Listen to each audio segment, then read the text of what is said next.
تقدیر کیا ہے؟ اگر سب کچھ پہلے سے ہی لکھا لکھایا ہے تو ہم اپنے اعمال کے ذمہ دار کس طرح ہوئے؟ پھر اعمال کی جزا و سزا کیسی؟ پھر جنت و دوزخ کے کیا معنی؟ وضاحت فرمائے۔ بھئی سچی بات یہ ہے کہ اس سوال نے ایک عرصے تک مجھے بھی ستائے رکھا، اور میں سوچتا رہا کہ اگر واقعی اللہ تعالیٰ نے پہلے سے ہی سب کچھ لکھ دیا ہے کہ میں اتنے بج کر اتنے منٹ میں بیٹھ کے یہاں پہ ایک لیکچر دوں گا، یہ تقریر کروں گا، اتنے بج کر اتنے منٹ میں نماز پڑھوں گا، اتنے بج کے اتنے منٹ میں فلاں کو گالی دوں گا، فلاں کو تھپڑ ماروں گا، یہ پہلے سے ایک میرا شیڈول مرتب ہے، اللہ کے ہاں لکھا لکھایا پروگرام چھپا چھپایا موجود ہے، میرے کا قصور؟ پھر لکھنے والے کا قصور ہے؟ بات تو خطرناک ہے نا، بات تو خطرناک ہے نا۔ تقدیر کیا ہے؟ عربی میں اس کے لیے ایک لفظ لکھا جاتا ہے دینی کتابوں میں، علم اللہ السابق، اللہ کا علم جو پہلے سے اسے حاصل ہے۔ اللہ کو معلوم ہے کہ آج میں اتنے بج کر اتنے منٹ پہ اپنی مرضی سے، اپنے ارادے سے، اپنی آزادی فکر اور آزادی عمل پہ،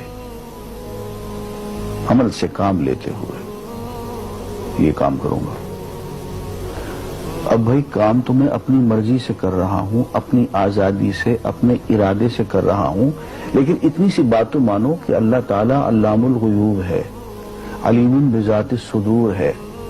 مجھے اپنے بارے میں پتہ نہیں ہے کہ کل 10:10 پہ میں کیا کروں گا، اس کو پتا ہے۔ مجھے اپنے بارے میں پتہ نہیں ہے کہ میں 10 سال کے بعد کہاں ہوں گا، کیا کر رہا ہوں گا، فلاں بج کے فلاں منٹ، اس کو پتا ہے۔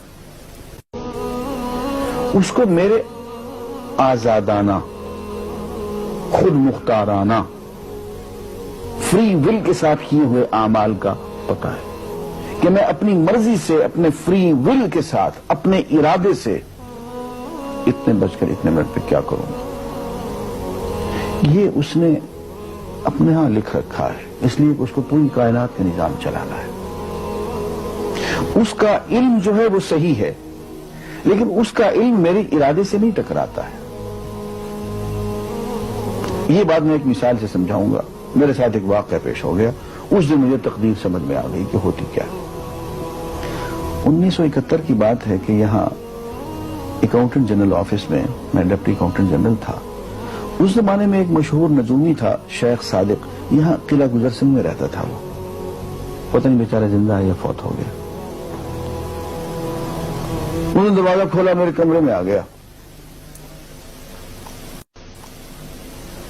کہاں صاحب ہم آپ کی خدمت کرنا چاہتے ہیں، ہم آپ کو مستقبل کے بارے میں کچھ بتانا چاہتے ہیں۔ میں نے کہا میرے پاس فضول باتوں کے لیے وقت نہیں ہے، میں علم نجوم وغیرہ کو، اس قسم کے یہ فضول باتوں کو میں نہیں مانتا ہوں، مشغول آدمی ہوں، ان چکروں میں مجھے مت ڈالو۔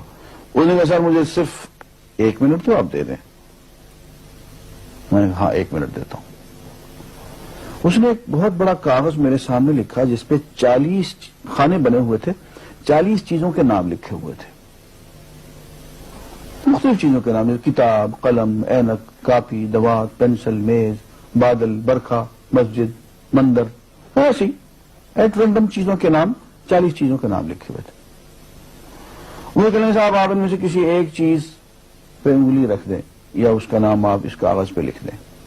اور مجھے یہ کہتے کہتے اس نے ایک پیس آف پیپر میری میز سے اٹھایا اور اس پہ کچھ لکھا اور اس کو یوں الٹا کے رکھ دیا۔ میں نے کہا تم نے یہ کیا کیا؟ کہنے لگے جی میں نے وہ چیز لکھ دی ہے، وہ نام جو ابھی آپ لکھیں گے۔ تو اب میں پریشان ہو گئی۔ تماشا کی بات ہے نا کہ جو چیز میں سوچ سوچ کے اپنے ارادے سے، اپنی مرضی سے ابھی لکھوں گا، اس نے پہلے جو لکھ کے وہاں رکھ چھوڑ دیے میرے سامنے۔ اب میں سوچ میں پڑ گیا کہ یار وہ چیز لکھوں جو اس نے نہ لکھی ہو۔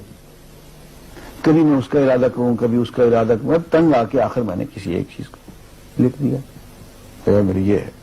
اس نے جب وہ الٹایا تو وہ وہی چیز نکلی۔ اب پتہ نہیں یہ کیا چکر تھا اس کا، خدا ہی جانے۔ کوئی اس کا علم ہوگا، کوئی فن ہوگا، کوئی تک بازی ہوگی، تک بندی ہوگی کوئی. لیکن اس دن مجھے پتا چلا کہ یار اس کو جو کچھ میں نے لکھا ہے اپنے ارادے سے لکھا ہے، اپنی مرضی سے لکھا ہے، اس سے پابند ہو کے نہیں لکھا. کبھی اس میں انگلی لگاتا تھا، کبھی اس پہ آخر چونکہ ایک لکھا میں نے. لیکن اس کم بخت کو پہلے سے پتا تھا کہ میں کیا لکھنے والا ہوں، اور اس نے پہلے سے وہاں لکھ کے رکھا ہوا تھا. میں نے کہا یار ایک محدود علم والا آدمی میرے آئندہ کے اعمال کو اپنے ہاں لکھ کے رکھ سکتا ہے. ہرچند کہ وہ عمل میں اپنی مرضی سے کر رہا ہوں، اپنے ارادے سے کر رہا ہوں، کوئی مجبوری نہیں ہے اس میں، لیکن وہ میری مرضی والا عمل، میرے اپنے ارادے سے کیا ہوا عمل، پوری آزادی کے ساتھ کیا ہوا عمل، اس نے پہلے سے اپنے یہاں لکھ کے رکھا ہوا. یار اگر یہ انسان کر سکتا ہے تو رحمان کیوں نہیں کر سکتا؟ اس نے میرے سارے اعمال جو میں آئندہ چل کے کرنے والا ہوں، وہ سارے کے سارے اعمال اس نے اپنے یہاں لکھ کے رکھے ہیں. اس کو انتظام کرنا ہے، میرے رزق کا انتظام بھی کرنا ہے، آگے میری زندگی، میری موت، میری قبر میں اکوموڈیشن کا پتہ نہیں کہاں کا میرے اس نے انتظامات کرنے ہیں. تو میرے بارے میں اس نے سارا ڈیٹا کلیکٹ کر کے رکھا ہوا ہے اپنی انفارمیشن کے لیے کہ یہ اپنی مرضی سے کیا کیا کچھ کرے گا. تو اس کے لکھے ہوئے ہونے سے میری مرضی ختم نہیں ہوتی، میری ذمہ داری ختم نہیں ہوتی، میرا ارادہ، میری فری ول ختم نہیں ہوتی. یہی وجہ ہے کہ ہم جو اعمال کرتے ہیں اس میں سے اللہ تعالیٰ اس کی کچھ ذمہ داری ہم پہ ضرور ہوتی ہے. کچھ کام اللہ تعالیٰ کا ایک نظام ہے، اس میں شاید ہماری ذمہ داری نہ ہو، وہاں جبر ہو. لیکن کچھ اعمال ایسے ہیں جن میں خالصتاً ہمیں آزادی حاصل ہے، ہمیں اختیار حاصل ہے، ہم ان کے ذمہ دار ہیں، ہمیں ان پہ جزا ملے گی، ہمیں ان پہ سزا ملے گی، اللہ تعالیٰ بچائے. اور جزا ملے گی تو جنت ہوگی، سزا ملے گی تو دوزخ ہوگی. لیکن آزادی عمل اور ارادہ ضرور ہے. یہ الگ بات ہے کہ اللہ تعالیٰ کو پہلے سے ہی معلوم ہے کہ ہم اپنے ارادے سے اور اپنی آزادی اور اپنی مرضی سے ہم آج اور کل اور پرسوں اور سال بھر کے بعد اور 10-20 سال کے بعد ہم کیا کیا کریں گے اس کے ہاں لکھا ہوا ہے. وَعِندَهُ عِلْمُ الْكِتَابِ، اس کے ہاں سب کچھ لکھا ہوا ہے. لیکن ہم جو کرتے ہیں اپنے ارادے سے کرتے ہیں اور اس کے ذمہ دار ہیں. وآخر دعوانا الحمدللہ رب العالمین.